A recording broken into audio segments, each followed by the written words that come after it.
swinging. Hello, I'm Emma Clair and welcome to the Prohibition radio show. Would you believe it? We are in November already. Where has the year gone? I know there'll be a lot of people that will be glad to see the back of 2020. Now, for this show, I'm really excited to share with you the first of our Swing Sisters takeovers. That's right, Prohibition recently launched a Ladies of Electro Swing and Vintage remix project. So the first of our Swing Sisters is Little Violet. She's best known for her work as a singer-songwriter. I had loads of fun chatting to her and I can't wait to share the interview with you. So let's dive straight in. What's that you say? You gotta turn on the radio. Okay. Hi Sherry, how are you? Hello, I'm fine, thank you. How are you doing? I am very well, thanks for asking. Thank you for taking the time to speak to Prohibition. Oh, I really appreciate you having me on, honestly. Oh, you're very welcome. It's my pleasure. So this is the first instalment of our Swing Sisters takeover, which is really exciting. So you're our first guest as part of the new project. Amazing, thank you. No worries. So for the listeners who aren't familiar with yourself, can you tell me who you are, where you're from and what you do? Okay, where do I start? So my real name is Cherie Gears, and I am also Little Violet. Mm-hmm. I'm originally from Teesside in the northeast of England, but I moved to Leeds for music college, so I did a jazz degree, and then I've stuck around in Leeds ever since. I'm a singer, I'm a songwriter, performer, I'm also a vocal coach, and I arrange music for choirs and things like that as well. Oh, amazing. That's really cool. We had Alana Lies on the show before we kind of launched the Swing Sisters thing, and she actually does some coaching as well. So brilliant. That's that's really cool. And so you say you've got the kind of Little Violet project, but it's not just you that does that. I think you do a band as well, is that right? Yeah. I mean, we've had many colours of ensemble. We actually started as an acoustic jazz band, so there was no electro at all when the band was first formed, and now we've kind of got our core four, and for certain gigs we can expand or just mix it up depending on what the gig needs basically, or if we're recording and stuff like that. Amazing. And who's in the band? So the core four, so we've got Oliver Norman, who's the producer, and he's the evil guy who turned us into Electro, bless his heart. And then we've got Andy Cox, who's our clarinet player, and he does all the arrangements for the horn parts, which are amazing. And then we've got Stephen Drinkwater, who is our drummer. So that's the core four, and then we've got our bass player and guitarist and other horn players and so on, and keys players who come in for gigs. Amazing. I love that name, the Core Four. It's almost a band name for itself. Yeah. And you mentioned that obviously you come from a jazz background, but you've got the kind of electro influence. But how would you kind of describe your sound to somebody that's maybe not heard of you before? This might not be very helpful, but to me, it's like a dark comedy. It's like, because, I mean, there's lots of kind of dark flavours mixed with, I think, quite interesting melodic lines from the instruments and hopefully the vocals as well. And then they're all kind of groove based, so they're all driven down by like a nice dirty bass line and infectious drum beats, really. Nice, I love it. Yeah. Infectious drum beats. You got a nice tagline there. And what brought you to electro swing? I'm really curious to find out like what your journey was into the sound. Do you want the long or the short version? somewhere in between. We have got an hour, but we've got loads of questions. So basically after college, I started doing a lot of session vocals, and I started working with Bob, who is Robert Edwards, who I did my first EP with Cookie Records. And so I did lots of stuff for him. I think my first ever session was the Mazuma Mobile advert, which was hilarious. And so I was in a different originals band at the time called Lazy Baby, and Bob gave me a couple of tracks, a couple of little loops, like 8-bar loops to work with. I wrote Shut Up and Don't Stop. Shut Up based on my old guitarist who needed to shut up. And then I wrote Don't Stop pretty much straight after as a way of like uplifting myself and just kind of like, because working with your best mates is always hard, especially in creative stuff, and sometimes you just want to punch each other. So Don't Stop was my kind of way of like, actually, I'm just going to get back on and keep going. So recorded those with Bob. They got released with Cookie Records, and then suddenly it was like, oh, there's this movement that's starting to happen. And then it was all just so new at this point. Mm-hmm.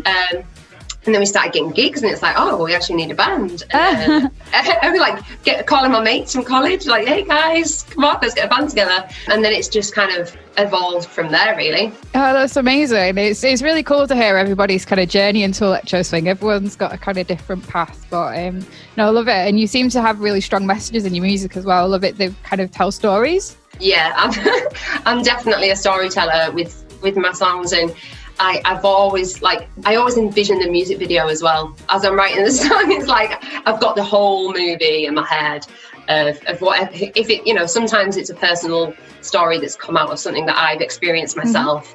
And other times it can be through friends or family when I've seen them go through something that it's inspired me from their story, or it's just totally from my imagination. And I do get very like, when we're putting the music together with the songs, and Ollie might want to do something or take a verse out, and I'm like, whoa, that messes up with the story, guys. How can this happen if this hasn't happened? Yeah. Like, come on.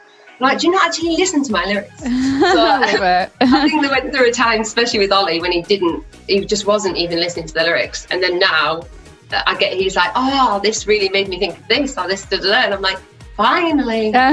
Success. Yay. That was really cool. It kind of leads me on to like what I was going to ask you, actually. It's who are your main musical influences? Because you kind of said like your family kind of sometimes influence stuff you write, but is there anybody else that's kind of like influenced you over the years? Well, yeah, I definitely come from a very musical family. There's 5 siblings as well, so there's a lot of musical chaos that happens between us 5.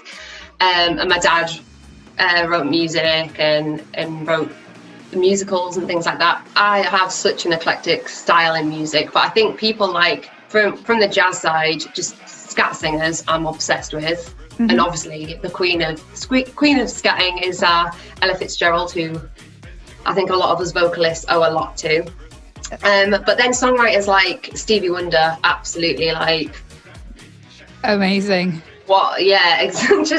Everything. And then the female artists like Esperanza Spalding, bass player and vocalist, just literally, she's drop dead gorgeous as well. But yeah, they just like good, strong vocalists, but also strong songwriters as well. And you say your dad like writes musicals. That's pretty cool. What's he written? Anything we should know about? Well, it was all. He was the drama teacher at our school. He was. He's actually passed away now. Oh, sorry to hear that. But don't be daft, it's fine. So we performed a lot of his musicals whilst we were at school and things, and went through college and this and that. And then he had his own original bands growing up. And so there was always a lot of music going on from that. So he did like a Frankenstein you won't know any of them, but yeah, they were fabulous. Frankenstein, I think I know that one. That sounds cool. And what music were you into before you kind of discovered swing or jazz, or has that always been like a big part of your life?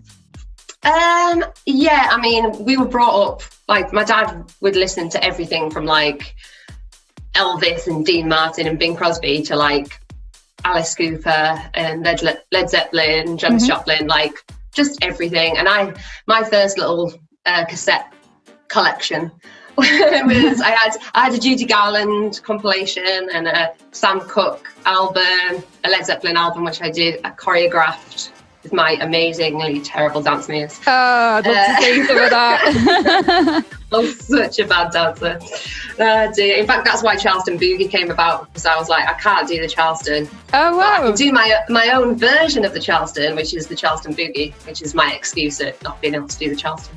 That's really cool. I absolutely love that track. It's one of my favourites, I have to say. Thank you. You're kind of, you're leading the interview here, which I absolutely love, because you've just talked about Charleston Boogie, which obviously there is a music video to that one. Is there or is there not? I don't think there is. Well, there is in my head. I definitely did one in my head when I wrote the song, but no, I don't think any, unless somebody's put some kind of compilation of bits and pieces together. I think we need to get a music video for Charleston Boogie. For everybody that can't dance, which would be me, we should dance to Charleston badly.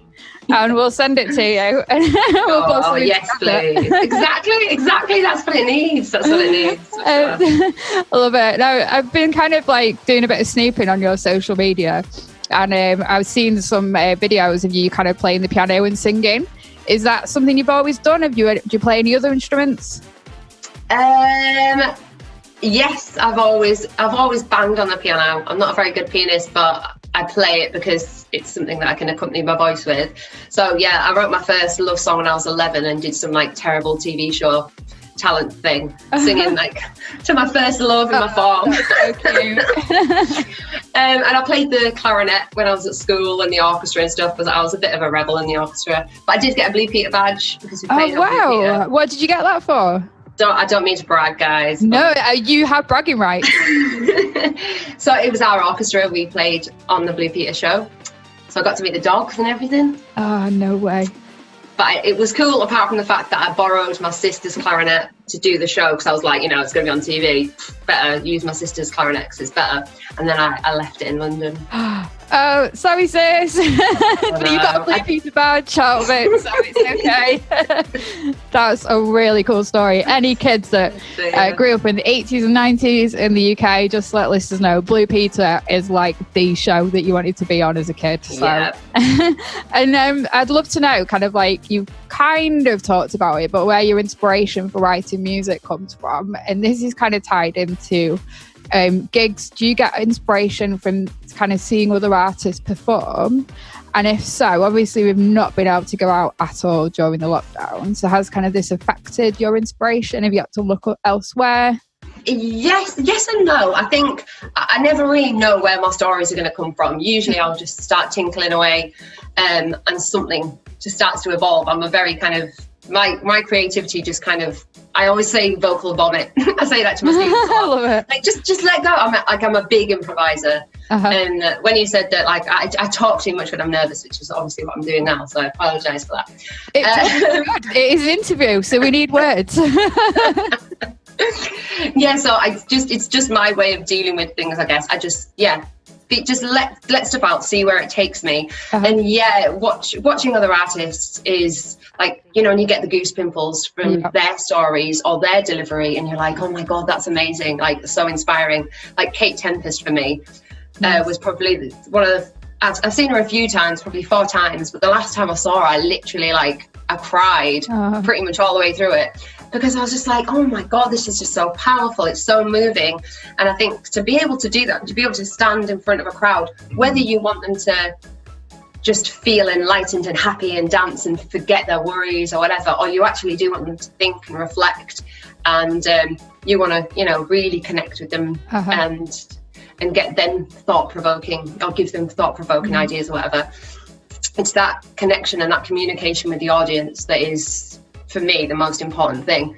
So hopefully I can find stories that are going to help me through, like you say about lockdown, that are going to help me just kind of get rid of some kind of the stresses and tensions that it's brought, or insecurities or whatever. And do you ever kind of, whenever I go to see other DJs play, I can never switch off. I'm always like internalizing, oh, that was a good track, or that was a good mix. Do you find that, like, when you're like hearing vocalists, like, oh, that was a really cool way you're doing it? Yeah, definitely. If there's like a cool little run or just good vocal technique, or I'm like, oh my God, she's doing that so powerfully in a mixed voice, and she's up there, and it gets annoying, doesn't it? You just can't switch it off in your head. You're like, no, I just want to enjoy it. I hear you too much. No, you're currently part of Nick Hollywood's Freshly Squeezed record label.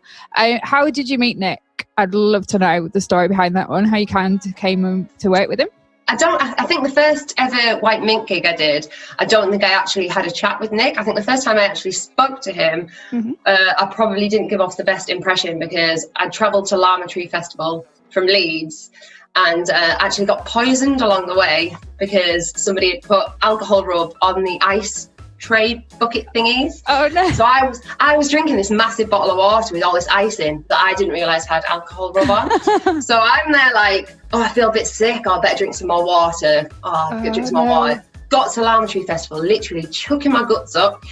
Go on stage to sound check for the White Mink tent. Come off.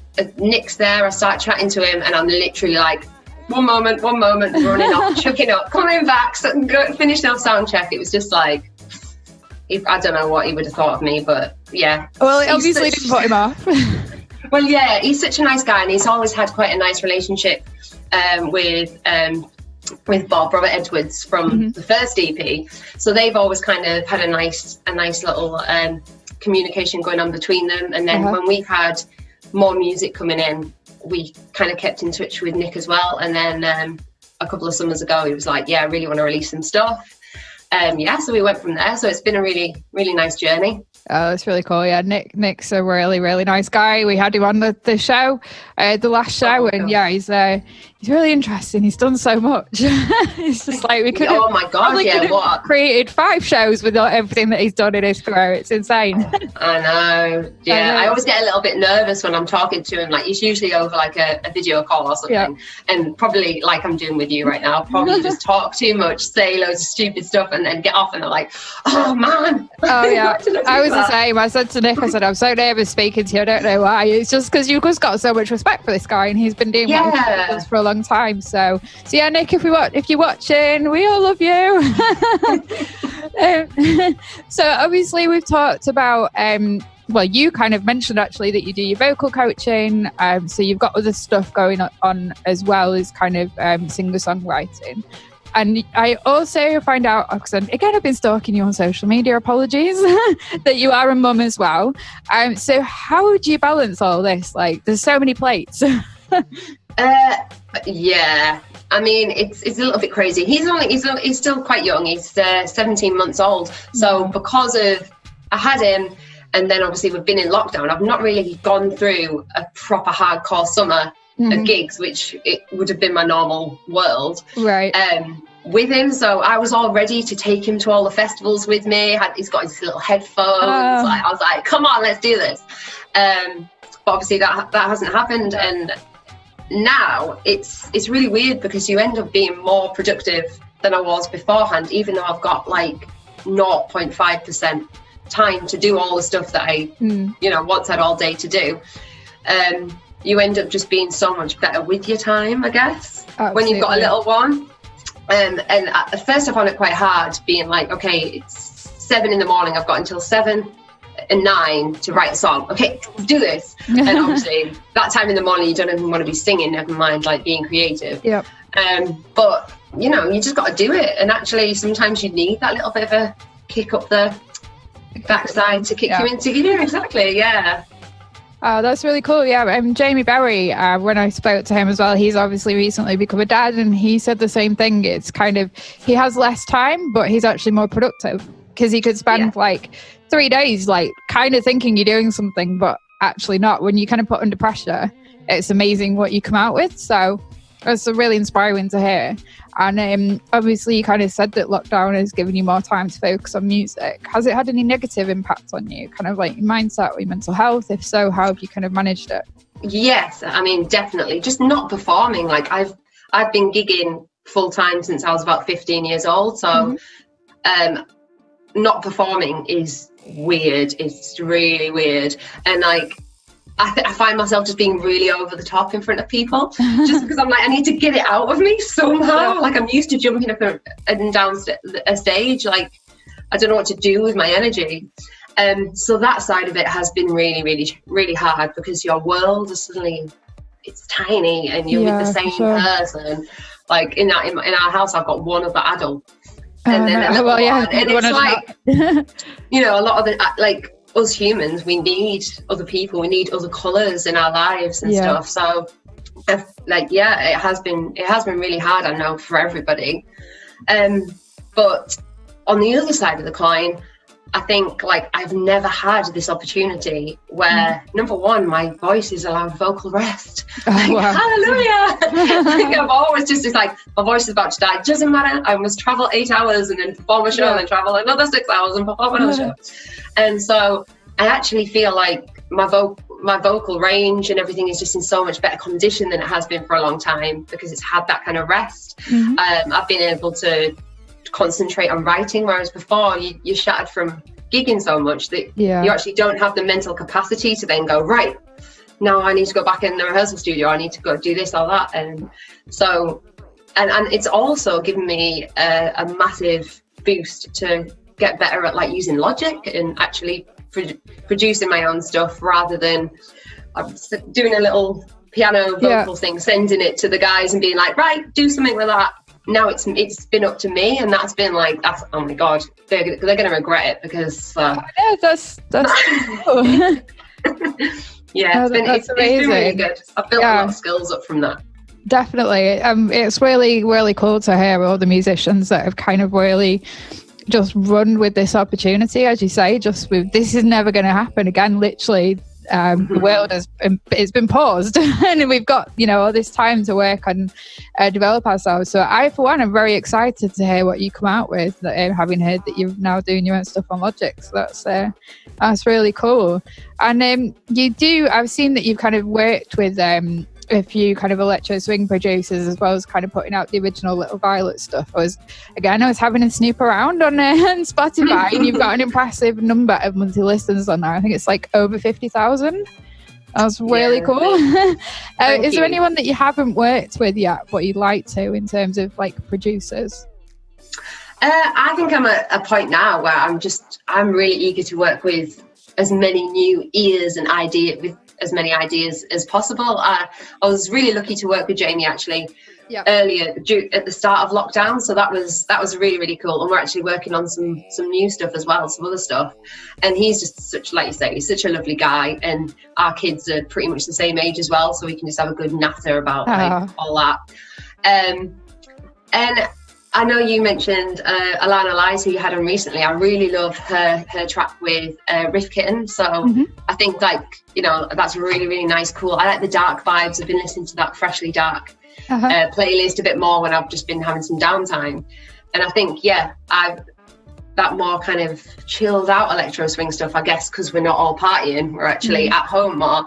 Absolutely. I think that kind of stuff. And obviously Parastellar, because I'm absolutely in love with his new stuff, and I did a little cover of one of those tracks. But anytime you want to work for me.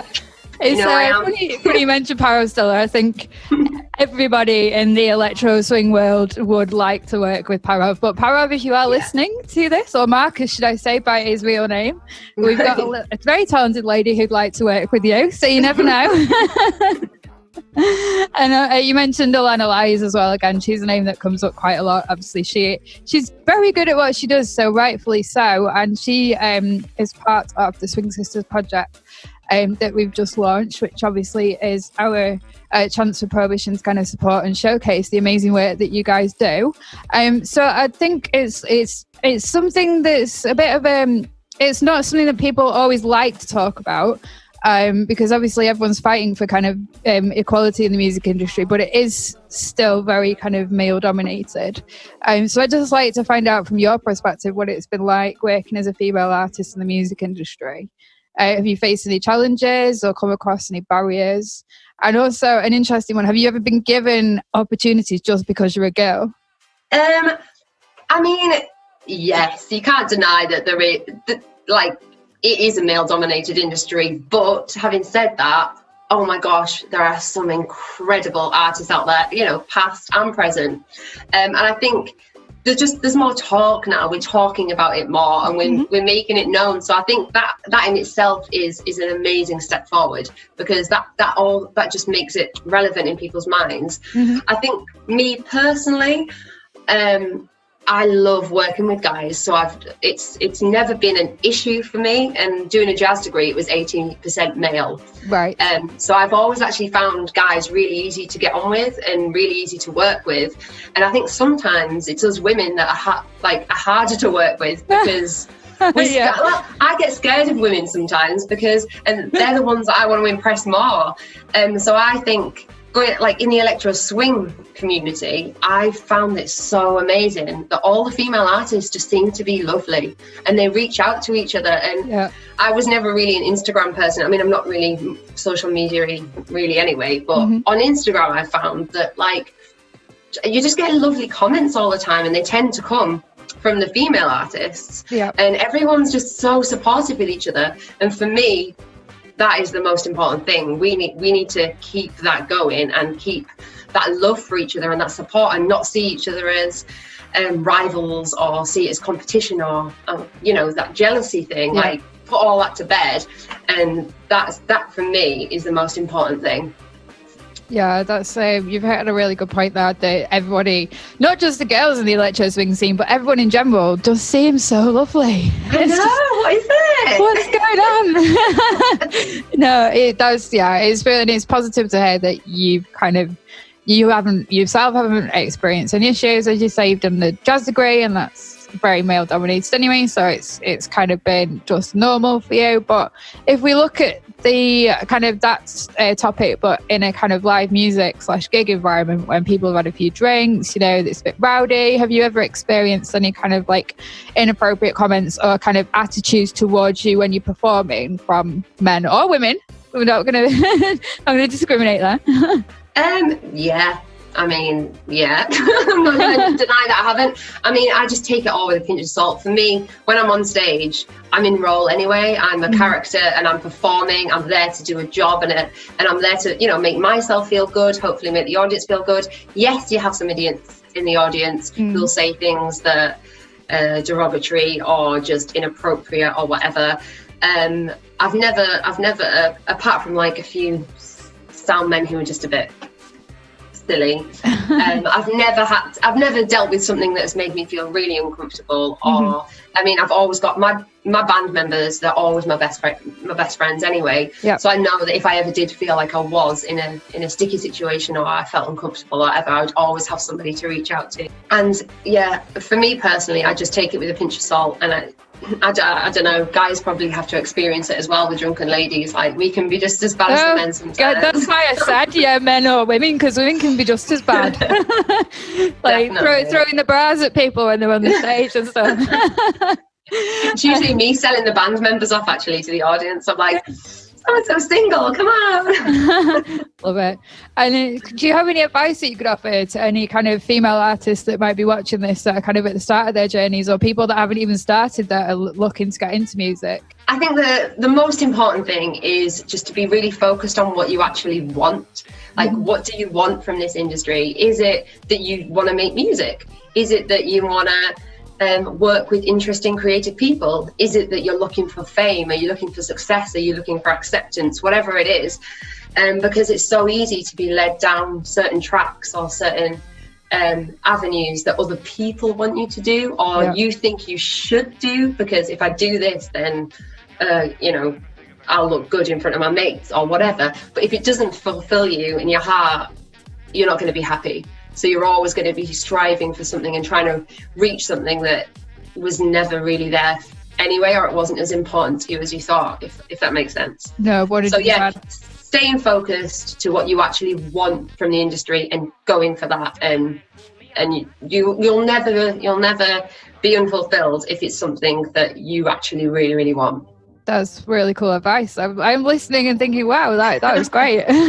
Yeah, I think you learn resilience and you learn to grow a tough skin in working in the music industry. As you say, it's easy sometimes as an artist to kind of see things come along and you want to grab each one of them. But as you say, you just need to focus on what it is you want to do, and just knuckle down basically. So, and that's really good advice that you give me actually, but is there any what's the best piece of advice even that you've been given from somebody else? I'd love to say it's be yourself, but obviously you can tell being myself is not great. So probably buying a set of in-ear monitors is probably the best advice, because again, being a vocalist, protecting your voice, protecting your instrument, because you can't just go out and buy a new one. You have to take care of your voice if you're a vocalist. So yeah, in-ear monitors have made my career a lot I guess more durable. I've got more years in me now. Oh yeah, your ears are your money, aren't they? So you need to look after them. My ears are my careers. I did hear a string section, I think, at a gig once, that we were sound checking. It made a bit of feedback, and they were like, "Oh, my ears, my careers." We were like, "Sorry." It's good. I think hearing protection, just in general, is a good one. I recently got some those custom earplugs that you can get if you use it full time, and I don't often wear them, so I need to remind myself to wear them. Protect your ears, you only get one set. Now, you mentioned kind of social media, that you're not particularly great at it, or you don't do much of it. I just kind of wanted to talk about social media, actually, because it's a big part of the music industry and kind of all our personal lives as well. For the most part, do you try and keep your private life separate to your life as a singer-songwriter? And if so, why? I don't know whether it's a case of if I try to do that, if it's a conscious thing, or it's just that, I mean, I just get a lot more fulfillment outside of social media. I think social media can be quite a dangerous place. It can fulfill you in lots of ways and introduce you to lots of new artists and lovely people, and you can see things that inspire you. Yes, there's some great stuff, but for me personally, I probably only go on social media a couple of times a week, and it's usually work based, so it's usually to do with music and things like that, and the rest of the time I'm doing other creative stuff, and I'm just not the kind of person. I don't take my phone with me everywhere to be like, I'm doing this now, I'll take a picture. I'm doing this now, I'll take a picture. It's just not part of my DNA. Maybe it's because I'm old, I don't know. But social media, I think it can trap you sometimes, and also like things appear like everyone else is having like the best time in the world, and they're living their best lives, and I'm sat here like doing whatever, and you know, that's not good for anybody. And also because I follow a lot of like, you know, save the world things and animal things, I can't, my little heart can't take it, seeing sad stuff, so I like ban myself from social media sometimes, because I just there's a lot of horrible things happening in the world that I can't cope with. No, there really is, and I've got admiration for you when you say you only go on social media 2 times a week. I wish I was that person. I was the person that was taking a selfie of myself before the interview started, because I was going to post it on my Instagram after. So I should have done that, though. This is the problem. No, you shouldn't. It's okay not to use social media. I think there's a balance, isn't there? It's like, somebody actually pulled me up in the industry. I'm not going to say who it was, but he said, "You're always on social media, Emma. Are you okay?" I was like, you know what? Thank you for saying that. A, it shows that you care, and B, maybe I am on it a little bit too much. So it is addictive, though. I can see. Yeah, see how it can be really addictive. As you say, the kind of the comparison culture can be really dangerous. Have you ever kind of felt yourself kind of slipping into that? Have you had any kind of negative experiences? And how does it make you feel? Because I, for one, I'm very bad at looking at stats and looking at what other people are up to. So I just kind of want to know your kind of experiences of it. Yeah, same as really. I think it's just that scrolling through, looking like everyone's living their best life, and maybe I'm like, I should be doing this, or I should be doing that, or I haven't worn makeup for like 5 weeks, like, and everyone else looks perfect. And yeah, I think you just got to bring yourself back to reality, and it's what works for you. Some people would be able to look through social media all day and it not affect them, or be able to, you know, detach themselves from it. It's just doing what's right for you and what you feel your best self with, you know? Yeah. If it makes you feel good and it inspires you, and like I said before about the different people reaching out to you, strangers sending you a nice comment, like, oh my God, that does you the world of good, especially during lockdown where you're not socializing as much.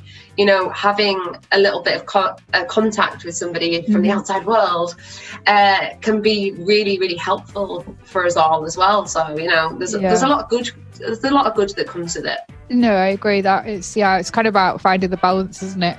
And as you say, it's easy to look at people on social media and think that that's who they are, like in day-to-day life. Like I've seen kind of some of your videos and some of your pictures where you've got like your 1920s dresses on and they look absolutely amazing. So I'm dying to know, is that Little Violet day to day, or is this that kind of thing we see in the videos? Is that, I think you kind of said it's more of a character, so, or is vintage style kind of part of your life? I'm kind of curious. I mean, I wish I could wear a sequin dress. Obviously not a 1920s ball gown when you're doing the dishes or anything, but you know what I mean. I wish I could. I would. I mean, it's really sad actually. Half my wardrobe is just all these beautiful dresses, and I'm like, I'm so sorry. I'm so sorry you've just been left, you've been abandoned for the past like 7 months or whatever it's been. I mean, yeah, for me, Little Violet is a different version of Cherie, and I think we all play different versions of ourselves. Yeah, like probably hundreds of versions of ourselves throughout the day. But Little Violet is my chance to just really just let go. She's sassy, she's like in your face, she's silly, and but she's also like a lot more confident than me. So I love being Little Violet. Like I love writing as her. So even when I'm writing a song, I'm the character, or I'm like I just completely become her, which is really, really nice. And she did inspire me a lot, especially at the start. I was kind of picking out more vintage items. I mean, I was a charity shop addict, like literally hold my hands up and say I was an addict. Love it. But you feel good, don't you? If you get it from a charity shop, it's better for the environment and you give money to charity. Absolutely. So yeah, exactly. But I think now it's just whatever I feel comfortable in, what makes me feel good and happy. I'm all for. I don't really feel like I need to follow some kind of fashion rules. I think at the start of this the electro swing kind of journey, I think we all did. I think it was all like, you know, where we can't like be seen without like a little 1920s headband or the big dress or whatever. And like turning up to meetings, I felt like, you know, I've really got to put all the work in. I'm like, far too much effort, man. The boys just turn up in like what they wore like for the past week. And then there's me, I always having to like do my makeup or whatever in the van on the way to a gig, and they're like just, it doesn't matter to them, it's awful. So yeah, I think it was part of my fashion or my day-to-day wear before, but I think I'm just way more chilled now. That's really cool. I think it's just fine, as you say, like when you first, but me personally as well, when I first got into electro thing, I was like, yeah, you're gonna wear all these flapper dresses, but they're really not me. And I think it's like finding your own kind of style and finding your own way. And I think people buy into authenticity as well. I think they can see if that's not you, it really shines through. So 100%. I think it's just about being yourself. And if people like you, then great. If not, then there's 100 of other people that will. So I think, it's really interesting. I asked Jamie Berry the same about his dress, because he kind of used to wear the 1920s stuff, and then he's kind of slowly kind of like changed styles as well. So it's really interesting to hear. So I'd also like to know, you've talked about you like to go through to charity shops. Love it. Girl after being heart. But what else do you do when you're not musicking? Do you have any other hobbies? Oh, hobbies. I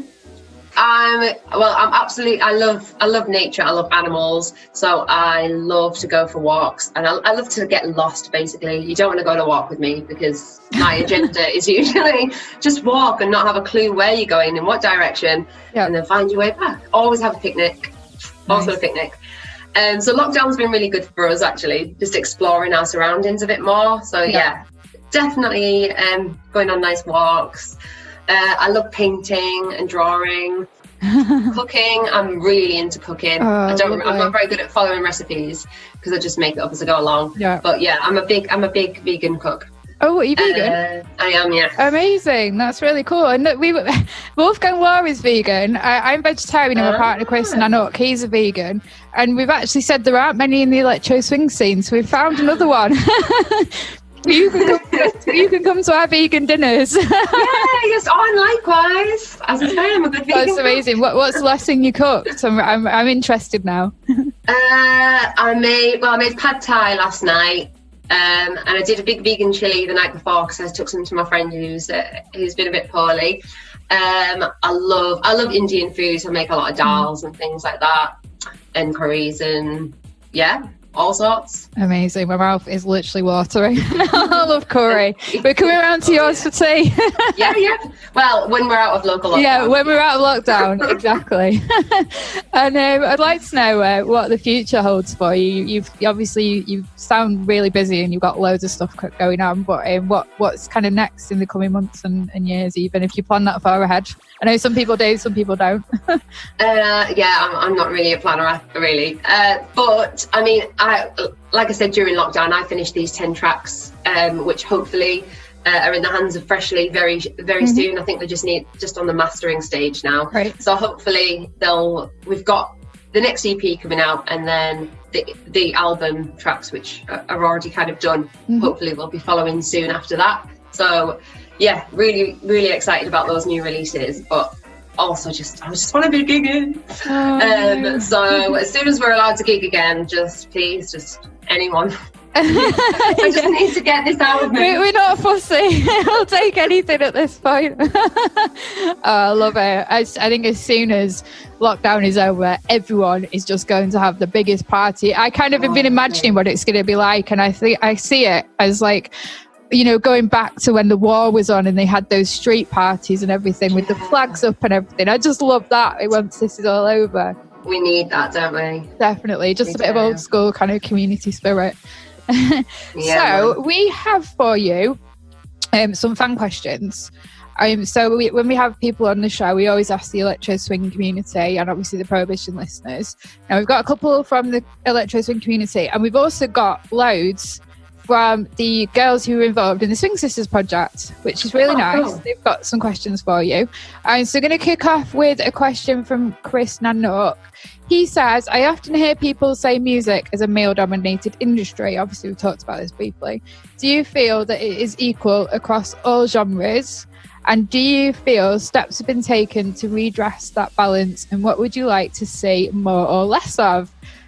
He does interviews, so this is a bit of a tricky question. I mean, we have kind of we've kind of briefly talked about it, yeah. Yeah, because I mean, I can only talk from my own experience, and I do think there is some imbalance there, and I do think that whether it's on people's minds as to what instrument they choose to learn, or what industry or part of the industry they choose to go into. Whether that's, a gender specific kind of decision or not, I don't know. But for me, it's just talking about it more, and it's being aware, and it's not giving the job to the girl because it's the girl, or the guy because it's the guy. It's giving the job to the best person, and just working with someone because they're good at what they do, or they're a nice person. That's at the end of the day, I think that's what we do anyway. I think even if someone's like super talented or super hot, if they're not a nice person, you generally you're not going to have as much time for them anyway. So I think I do think the industry, it's got holes in it, and it needs to sort itself out. But us guys, we know what we can do. We know that we can just reach out to each other and do our best not to just judge a picture on what the person looks like, and actually read the content that they might have put with the picture. Do you know what I mean? I think, and help celebrate each other. Sorry.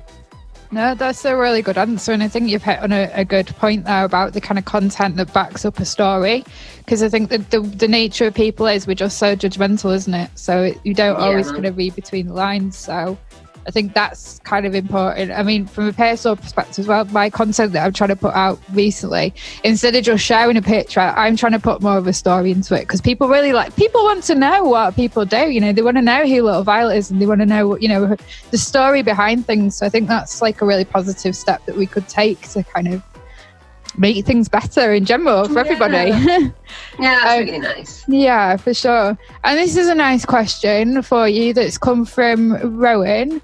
She'd like to know what motivates you. Food. Yes. I mean, I'm going to sound really, really cheesy and stuff now, but like, I'm motivated by love and happiness, which usually comes from friends and family and animals and nature. Like, that's like, I'm a pretty simple girl. That's all I'm really bothered about. I don't need to go shopping and buy stuff. I just need to go for a walk, see animals outside my house, and I'm a happy girl. That's cute. And do you have any animals? I've not asked you, do you have any pets? I've got 2 cats, Bongo and Crunchy. Yeah. We did have 8 cats at one point, just because somebody gave us a cat that was pregnant with 6 kittens. Best time of my life, not gonna lie. Oh, wow. And they've all gone to family as well, so don't worry, we didn't give it the kittens. Did you know that the cat was pregnant when you were given it? No, not at all. We just got given this cat because this lady couldn't look after it. And she gave birth to 6 kittens in my wardrobe. Oh, that's so cute. Just opening your wardrobe to like pick an outfit and all these little cats come running out. Pretty much, that's what happened. I was literally best time of my life. Where we live, I mean, at the end of the day, I want a farm. I want a sanctuary of animals. So that is like, that's what motivates me. That's a better answer, isn't it? Because I need to be successful so that I can rescue animals and save them. That's amazing. That's what motivates me. I love it. That's so cool. And this is a really good question for you from Sophie, Miss Tallulah Good Times. She would like to know, if you could time travel and give one piece of advice to your younger self, what would it be? Oh, I don't know why that makes me feel emotional. I don't know, but you just made me think about my younger self. And I'm like, crap. No, I didn't want to make you cry.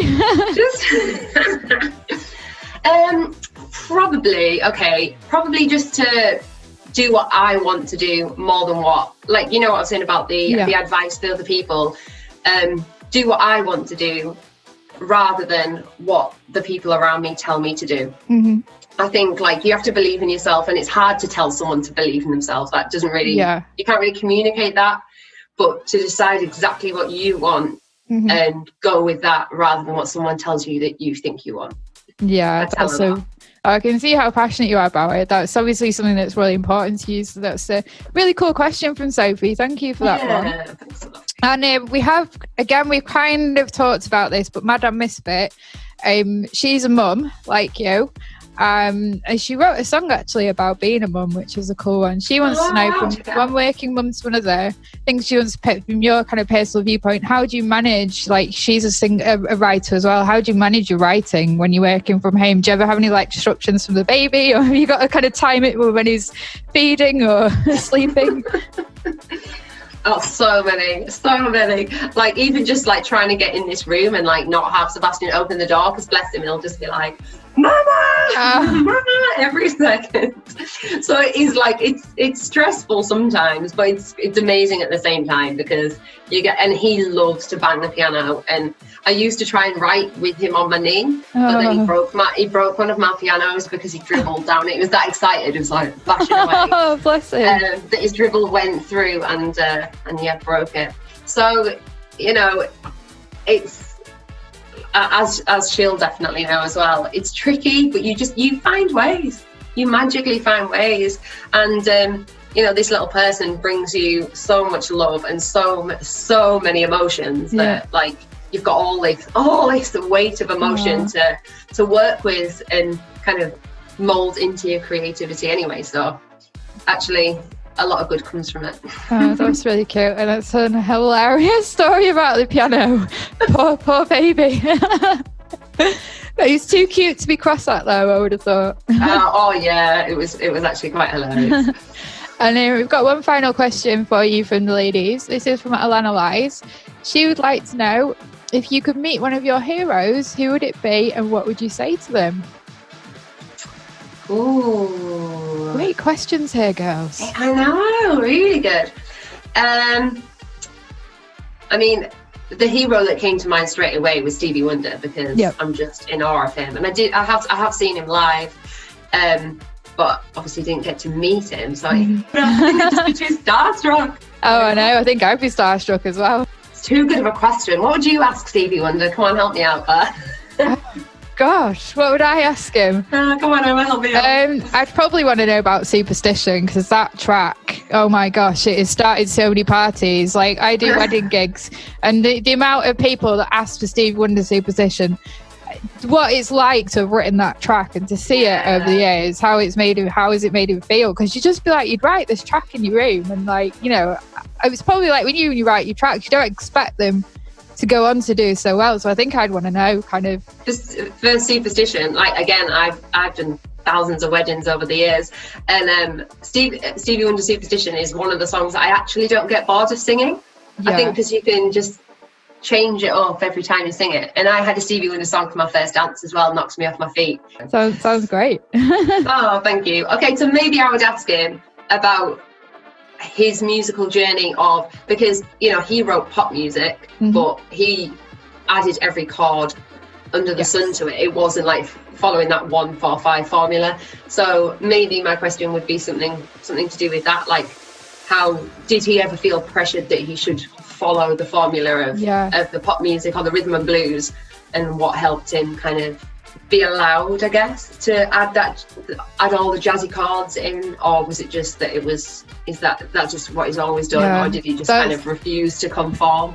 As you say, he kind of paved the way. He changed the styles, didn't he? He brought something completely that was a bit off the wall back then, wasn't it? As you say, he's breaking the rules and everything. So that's I'd like to know that. So we're kind of coming towards the end of the interview. What we always do with finishing off is just a little bit of fun. It's a silly kind of quick fire round. So then there's no hard questions here. And I'm really curious to find out what your answer is going to be to the last question. So here we go. Quick fire round. Cheese or chocolate? Chocolate. Nice. Vegan chocolate. Vegan chocolate, yes, absolutely. I realised that when I was just about to answer you, I was like, oh no, she's vegan. But they do vegan cheese and chocolate. Bath or shower? Shower. Nice. Shoes or trainers? Trainers. Or boots, but that's not an option. Oh, I should have put boots on there. What trainers do you wear? I'm not a brandy type person. I'll go in a charity shop, get some, Love and it. wear them. Yes. This one might be tricky. Swing or jazz? Jazz. Yeah. And on your night off, do you like stay in or do you go out? When I'm normally gigging, it's a stay in for sure. Yeah. Jamie Berry said exactly the same thing. He said he's too old to go out now. It's like, so it's the curse of if you're a performer. You go out, you work, and you have a night off. You want to stay in. Exactly that. And what 3 things do you always take to a gig with you?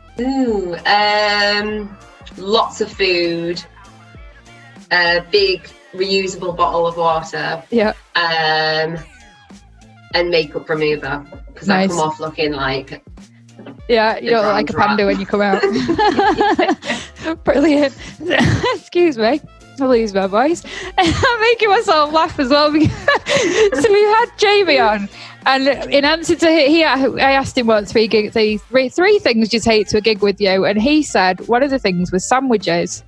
Now, his sandwich of choice is a BLT. So Nick Hollywood, who we had on last time, he'd listened to Jamie's interview and it got him. We were asking what his sandwich of choice was. So to continue on that theme, what does Little Violet have on her sandwiches? I'd make quite a big sandwich if it was a sandwich, because like I said, I take a lot of food, and I eat a lot, and I get bored in journeys, so I eat nervously as well, so I just eat off stage. So I'd probably have some hummus, some blanched red pepper, some kind of like maybe some like garlic mushrooms and Nice. salsa, a bit of avocado. As whatever I've got, I just stack it up. Exactly. Love it. I'm making a conscious note of this because when we book you all for Prohibition, we're going to have this rider ready with all these sandwiches on it. We're like... Just brilliant. I think hummus and I'm happy. Yeah, I think out of all the sandwich fillings so far, Nick's was tuna mayo. Yours is my favourite, obviously, because I'm vegetarian. I couldn't eat either of Nick's or Jamie's. So brilliant, love it. Well, sadly, we have come to the end of the interview. It's been lovely to talk to you. I hope you've enjoyed it. Oh, I have. Thank you so much for being so lovely, and I apologise if I've just spoke far too much. Oh no, it's been great. You've chatted loads, which makes my job easier. I'll drop links to all your social medias and everything on the YouTube comments for people to find out, and also Mixcloud so they can see and follow you on social media. So yeah, thank you very much. Amazing. Thank you so much, Emma. I really appreciate it. Hey, buddy, do you like to swing? Come with me. You're listening to Emma Clair, the best of all things swinging at Prohibition Radio. Big thanks to Cherie for taking the time out of her busy schedule to speak to the Prohibition radio show. I hope you guys enjoyed the interview.